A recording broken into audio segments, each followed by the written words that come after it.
Federal law enforcement agents are on standby in Seattle after this vandalism and arson on Capitol Hill. Glad you're with us tonight. I'm Greg Copeland. I'm Jessica Janner Castro. Despite that news, the mayor insists the Department of Homeland Security has no plans to intervene at this point. King 5's Britt Moore is live for us outside the West Precinct with some more details. Britt.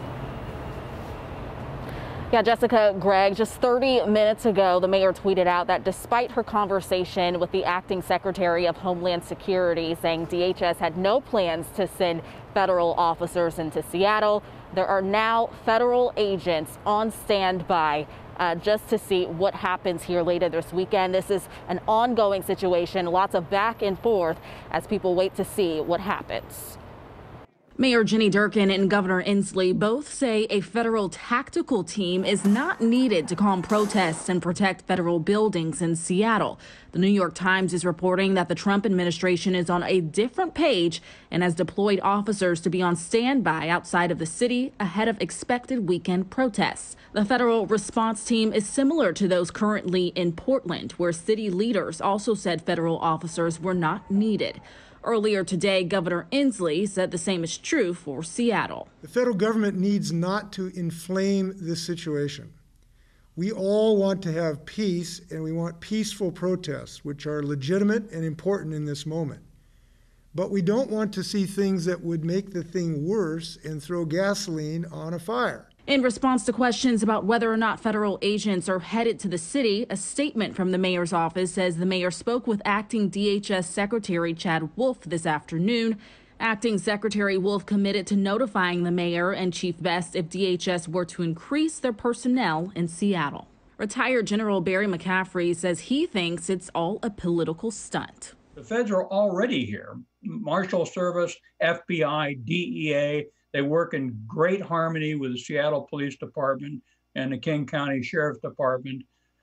So I think this is a deliberate attempt to have provocative instances, Portland, Seattle, maybe Philadelphia, maybe Chicago. It's a real outrage, I think, at the end of the day. We are still working to find out just how many federal officers are on standby, but we do know, according to Mayor Durkan's recent tweet, she says, should federal forces intervene like they have in Portland, we are prepared to pursue every legal recourse. A federal judge in Portland has entered an order limiting the actions of federal forces there.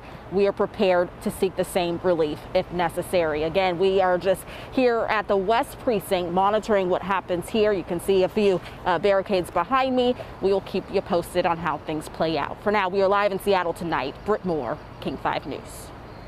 All right, Britt, thank you. And as we mentioned, those federal officers are coming because of recent riots in Seattle's Capitol Hill neighborhood. Last night, a group of about 150 people gathered at Cal Anderson Park, and some in that group went on a destructive crime spree. Several businesses were broken into, merchandise was stolen, and police say some of it was lit on fire in the middle of the street. Seattle Police Officers Guild President Mike Solon says he doesn't want a repeat of what happened last weekend, where 12 officers were hurt. That continues. I'm not quite sure how much more we can take because we are not punching bags. We didn't sign up for this job to get hurt and maimed. Police say no arrests were made last night and no officers were hurt. Meanwhile, in Portland, the Justice Department and Homeland Security have opened investigations into the conduct of federal officers there.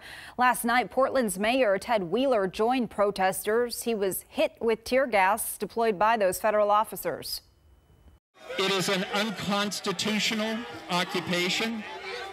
The tactics that are being used by our federal officers are abhorrent. They do not act with probable cause. And tonight he tweeted, quote, "What I saw last night was powerful in many ways. I saw what it means when the federal government unleashes paramilitary forces against its own people," end quote. Political experts say his appearance at the protest probably won't have any impact locally, but nationally, it's a different story. Ted Wheeler becomes one of the leading mayors in the country, along with the mayor of Chicago, the mayor of Philadelphia, big cities that are out there that are taking on the Trump administration.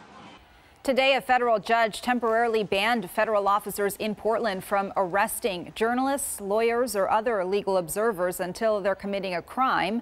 The Trump administration is facing another lawsuit from the state's attorney general, who wants to put more restrictions on federal law enforcement in the city. Well, this weekend, an ordinance takes effect banning Seattle police from using tear gas and other crowd control weapons.